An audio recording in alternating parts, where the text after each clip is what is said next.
Hi, so in this video we are going to learn about some daily use sentences. तो इस video में देखेंगे कि जो सेंटेंसेस जो क्वेश्चंस हम डेली यूज़ में पूछते हैं, सो वो कुछ क्वेश्चंस हम देखेंगे। 15 क्वेश्चन होंगे इसमें हमारे। So let's get started guys. और बहुत अच्छी वीडियो होगी, आप एंड तक देखिएगा इस वीडियो को। सो कुछ कॉमन क्वेश्चंस हैं, अगर इसके आंसर्स आपको आते हैं पहले से तो आप हमें बता सकते हैं। आप लिख सकते हैं, अपने नोट डाउन कर सकते हैं। So let's start guys. So पहला है हमारा, कल तुमने क्या किया। सबसे पहले हम थोड़ा सा बेस देख लेते हैं इस फर्स्ट क्वेश्चन में कि बनाते कैसे सेंटेंस को। फर्स्ट में हम ये देख लेते हैं, नेक्स्ट हम लाइन बाय लाइन बनाते जाएंगे। सो फर्स्ट इज कि हम बनाएंगे कैसे सेंटेंस को। हम कुछ फॉर्मूला देखेंगे, एक दो फॉर्मूला हम बस देखेंगे, एक फॉर्मूला, उससे आप इजीली सारे सेंटेंस बना पाओगे। गाइस, सबसे पहले जब हिंदी में कोई सेंटेंस है उसको हमें ट्रांसलेट करना है, तो सबसे पहले हमें उसका एंड का देखना है कि कल तुमने क्या किया। हम देख रहे हैं इसमें एंड में हमारा क्वेश्चन मार्क आ रहा है फर्स्ट थिंग, तो ये क्वेश्चन वाला सेंटेंस है। नेक्स्ट इज हमें लास्ट का देखना है, किया आ रहा है, आ की साउंड आ रही है, आप देख रहे होगे। सो जिस भी सेंटेंसेस में आ ई ए की साउंड आती है, जैसे कल तुमने क्या किया, कल तुम कहाँ गए, ए की साउंड आ रही है। ऐसी आ ई ए, कल तुम कहाँ गई, ई की साउंड आ रही है लास्ट में। आ ई ए की जो साउंड्स आती हैं गाइज, सो ये जो साउंड्स होती हैं ये हमारे एक टेंस में होती है। जहाँ भी हमें ये साउंड्स दिखे, आ ई ए, आ ई और ए, वहाँ पे हमें सिंपल समझ जाना है कि वहाँ पे अगर क्वेश्चन पूछा जा रहा है तो हमें सिंपली डिड का यूज़ करना है। सिंपल सा कॉन्सेप्ट है, ये आप इजीली इसको याद कर पाओगे। और ये हमारा सिंपल प्रेजेंट सिंपल पास्ट का टेंस होता है। जब आप ये टेंसेस पढ़ोगे, थोड़ा बहुत टेंसेस भी इजी हैं, अगर आप उसको इजी तरीके से लर्न करते हो तो टेंसेस भी बहुत इजी हैं। अगर आप उसको इजी तरीके से लर्न करते हो, आप समझते हो। एंड या गाइस, आ ई ए की साउंड हमारी, ये सिंपल पास्ट में एक टेंस रहता है सिंपल पास्ट का, उसमें ये बढ़ाया जाता है कि ये साउंड जहाँ पे होंगी हमें डिड का यूज़ करना है। सिंपल फर्स्ट थिंग हमारा क्लियर हो गया गाइस। अब जो नेक्स्ट थिंग आती है कि हमारा क्वेश्चंस बनेगा कैसे। क्वेश्चन बनाने के लिए मैं यहाँ पे लिख देता हूँ। क्वेश्चन बनाने के लिए जो हमारा फॉर्मूला यूज़ होता है, सिर्फ गाइस इस फॉर्मूले से आप बहुत सारे सेंटेंस बना सकते हो। ये वीडियो काफ़ी वैल्यूएबल होगी आपके लिए, आप हिंदी से इंग्लिश ट्रांसलेशन इजीली कर पाओगे आप फॉर्मूला जब आप सीख लोगे। तो क्वेश्चन बनाने के लिए जो फॉर्मूला होता है, एक तो हमारा नॉर्मल सेंटेंसेस होते हैं जिसमें क्वेश्चन नहीं होता, जिसमें हम सिंपल बता रहे होते हैं कि आपने कि मैं वहाँ चला गया, आप क्वेश्चन नहीं पूछे, क्वेश्चन मार्क नहीं लगा, तो वो नॉर्मल सेंटेंसेस में आते हैं। एंड क्वेश्चन वाले सेंटेंसेस में हमारे क्वेश्चन मार्क लगा होता है। This the thing. Normal sentences में क्या होता है कि हमारा जो फॉर्मूला यूज़ होता है वो होता है हमारा सब्जेक्ट। बहुत इजी फॉर्मूला है, आप ये मत सोचना कि इसमें हम सब्जेक्ट ऑब्जेक्ट हम पढ़ रहे हैं तो बहुत मुश्किल हो गया। बहुत इजी है, बहुत आप इजीली इसको समझ जाएंगे। Subject plus helping verb plus verb, ये हमारा नॉर्मल सेंटेंस। सब्जेक्ट क्या होता है, काम करने वाला पर्सन। यहाँ पे मैं लिख देता हूँ, सब्जेक्ट क्या होता है, काम करने वाला जो पर्सन होता है, जैसे ही, शी, इट, नेम, या फिर आई, वी, यू, दे, ये सब्जेक्ट होते हैं। ही, शी, इट, नेम और आई, वी, यू, दे, काम करने वाला जो बंदा होता है, इजीली आप कह सकते हो जो पर्सन होता है उसको हम सब्जेक्ट कहते हैं। वर्ब जो काम हो रहा होता है, जो भी हमारा काम चल रहा होता है, जो भी हमारा काम होता है उसको हम कहते हैं सिंपल वर्ब। अब काम कोई भी हो सकता है, खेलना, कूदना, गाना, पढ़ना, हंसना, रोना, गाना, डांस करना। सी सारे काम होते हैं गाइज, रिकॉर्ड करना, सारे ये काम होते हैं। जाना, आना, खेलना, सब काम में आता है। सो ये हमारा वर्ब हो गया, दो कॉन्सेप्ट हो गए हमारे। अब हेल्पिंग वर्ब क्या होता है, हेल्पिंग वर्ब क्या होता है कि जैसे कैन, मॉडल्स होते हैं, इसको हेल्पिंग वर्ब भी बोलते हैं। आप ज़्यादा इसको कॉम्प्लिकेट तरीके से ना समझे। सिंपल हेल्पिंग वर्ब क्या होता है कि जो वर्ब को हेल्प करता है, एंड ये हमारे होते हैं, जैसे इसमें डिड आता है, डू आता है, आर आता है। सो इस तरीके से ये हेल्पिंग वर्ब्स होते हैं हमारे। और मॉडल्स इसमें आते हैं जैसे कि कैन, कुड, शुड, या आपने सुने होंगे वुड, ये हेल्पिंग वर्ब में आते हैं। सिंपल ऐसे थोड़े बहुत और भी होते हैं, इजी होते हैं। सो बेसिकली आप समझ गए होगे सब्जेक्ट वर्ब और हेल्पिंग वर्ब, बस इससे हमारे सारे सेंटेंस बनते हैं। अब नॉर्मल सेंटेंस, अब ये फॉर्मूला यूज होता है। अब क्वेश्चन वाला अगर हम बनाते हैं तो उसमें हमारा हेल्पिंग वर्ब इधर आ जाती है सिंपल, और ये इधर चला जाता है। सिंपल सा कॉन्सेप्ट है गाइस, और कुछ नहीं है। आपने बस ये जरा सा है, और उसके बाद लास्ट में इसका ना एक्स्ट्रा के जो शब्द होते हैं, एक्स्ट्रा के शब्द में जैसे कि टाइम, प्लेस और एडजेक्टिव इसमें होता है। तो यहाँ पे मैं एक्स्ट्रा करके लिख रहा हूँ, वो आप सेंटेंस के अकॉर्डिंग समझ जाओगे। तो मैं एक्स्ट्रा करके लिख रहा हूँ यहाँ पे। बेसिकली बेस फॉर्मूला ये है, लास्ट में एक्स्ट्रा के जो वर्ड्स बचते हैं आप ऐसे इजीली समझ सकते हो। मैं आपको बस समझाने के लिए कह रहा हूँ कि लास्ट में एक्स्ट्रा के जो शब्द होते हैं वो उसको हम लास्ट में कंसीडर करते हैं। जैसे टाइम को दर्शाना हो, प्लेस को, या फिर कोई फीलिंग हो, जैसे एडजेक्टिव जो तुम्हारा होता है। सो ये एक्स्ट्रा के वो होते हैं बेसिकली। सो क्वेश्चन के लिए हमने क्या देखा कि ये इधर आ जाएगी, इधर चला जाएगा, helping verb plus subject plus verb simple. इससे हमारा क्वेश्चन वाला सेंटेंस बन गया। सो इजीली है। और अगर और इसमें एक चीज़ और है, अगर WH फैमिली के जो शब्द होते हैं जैसे कि वट, वेयर, वाई, ये जो क्वेश्चन वाले होते हैं, वट, वेयर, वाई, हाउ, ये जो चीज़ें होती हैं, ये जो क्वेश्चन WH फैमिली में से इन्हें माना जाता है। मैं आपको कोशिश कर रहा हूँ कि बिल्कुल इजी तरीके से इसको कॉन्सेप्ट को समझा पाऊँ। सो थोड़ा सा अगर आप थोड़ा सा एडवांस हो तो आपको लगेगा कि बहुत बेसिक है। सो बट मेरा कोशिश ये है कि आप इजीली इस चीज़ को, कॉन्सेप्ट को लर्न कर पाएँ, एंड आप सेंटेंसेस हिंदी से इंग्लिश ट्रांसलेट कर पाएँ इजीली। सो या गाइस, तो WH फैमिली इससे पहले आ जाती है अगर हमारा यूज़ होता है तो। What, where, why, how.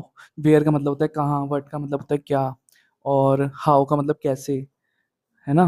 तो ये जो होते हैं WH वाले, ये हमारे पहले आ जाते हैं अगर सेंटेंस में होता है तो। लेकिन क्वेश्चन का यही होता है फॉर्मूला, अगर WH वाले फैमिली हो तो उसको हम पहले कर लेते हैं, ठीक है।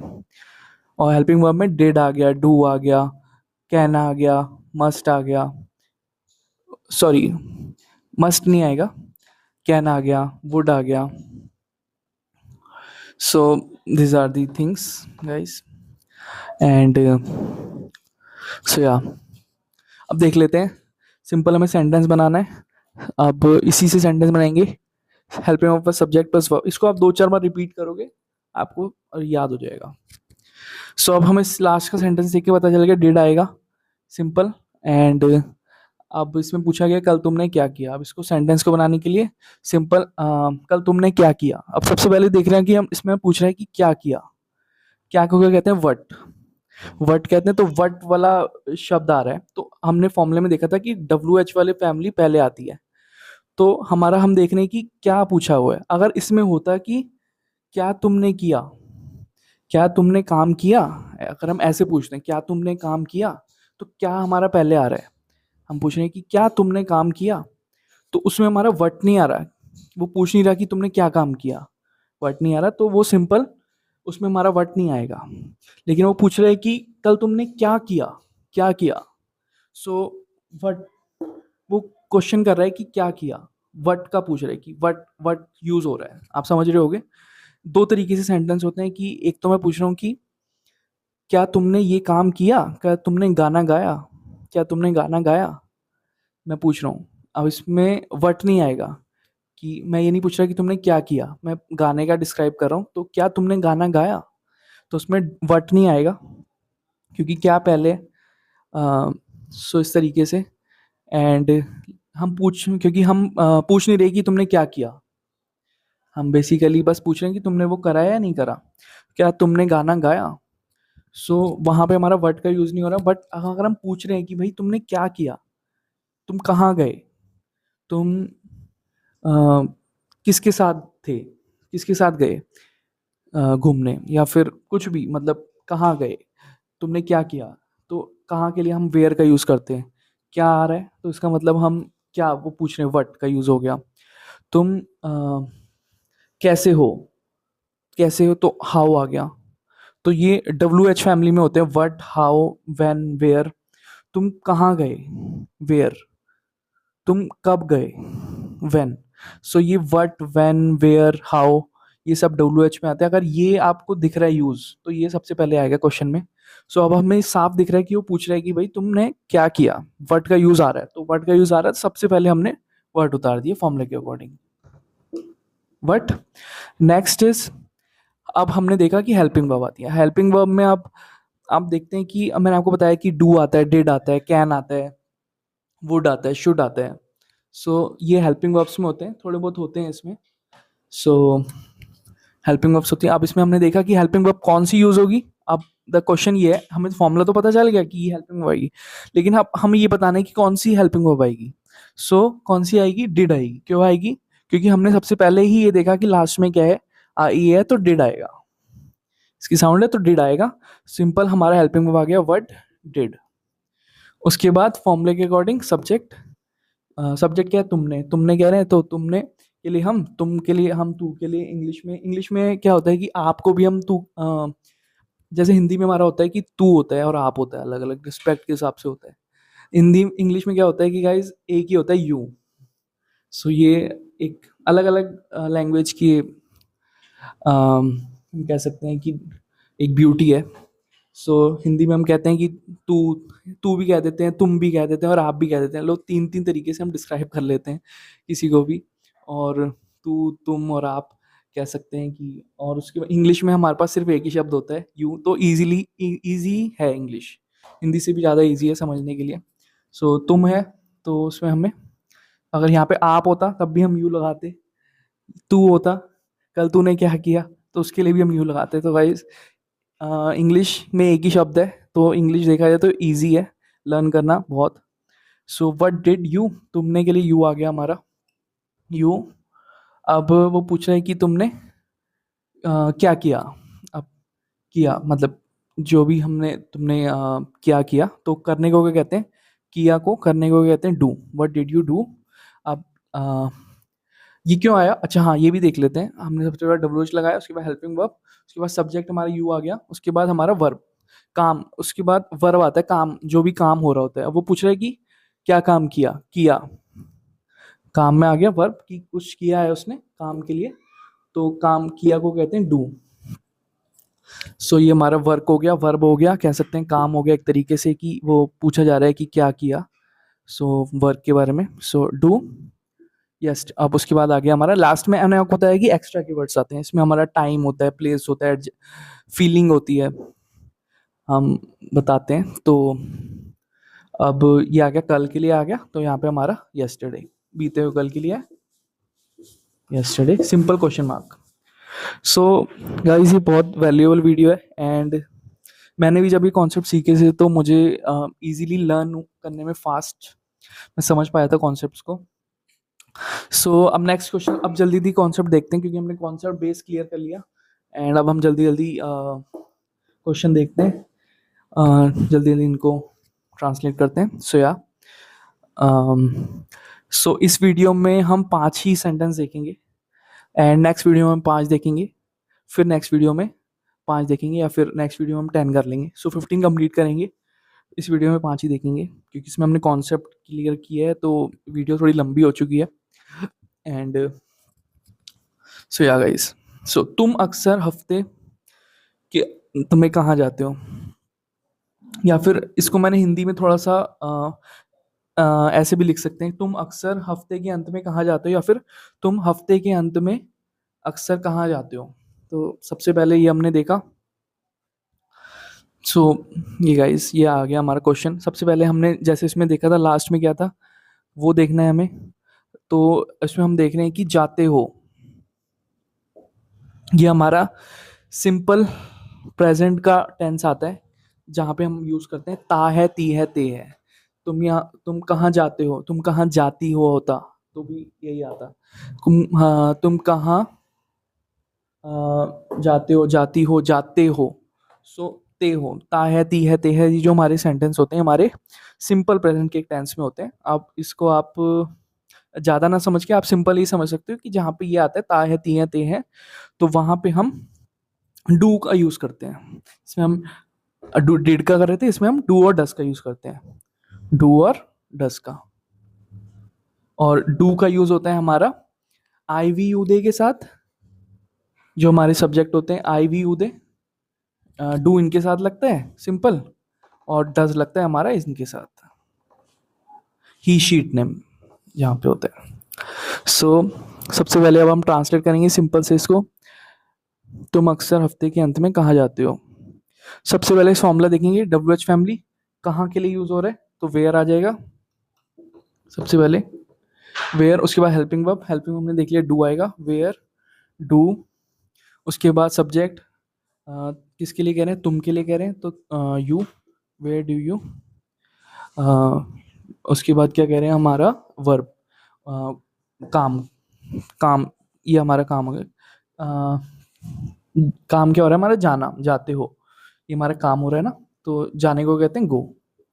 सो where do you go, where do you go हमारा वर्ब भी हो गया। अब हमारे एक्स्ट्रा के शब्द आएंगे, हमारा फॉर्मूला कंप्लीट हो गया, एक्स्ट्रा के शब्द आएंगे। अब उसके बाद कह रहे हैं कि अक्सर कहाँ जाते हो, अक्सर। आप इसमें देख रहे होगे हमने सब कुछ कंप्लीट कर लिया कि हमारा कौन कौन से रह गया है, ये रह गया है हफ्ते के अंत में, ये रह गया है बस, बाकी हमारा हो गया। कहाँ जाते हो, जाने को क्या कहते हैं, गो कहते हैं, पर इसमें हमारा कह रहा है कि अक्सर, अक्सर भी हमारा साथ में लग रहा है जाने के, तो हम क्या कर सकते हैं कि अक्सर को कहते हैं यूजुअली, तो हम यहाँ पे यूजुअली लगा देंगे, यूजुअली, यूजुअली गो।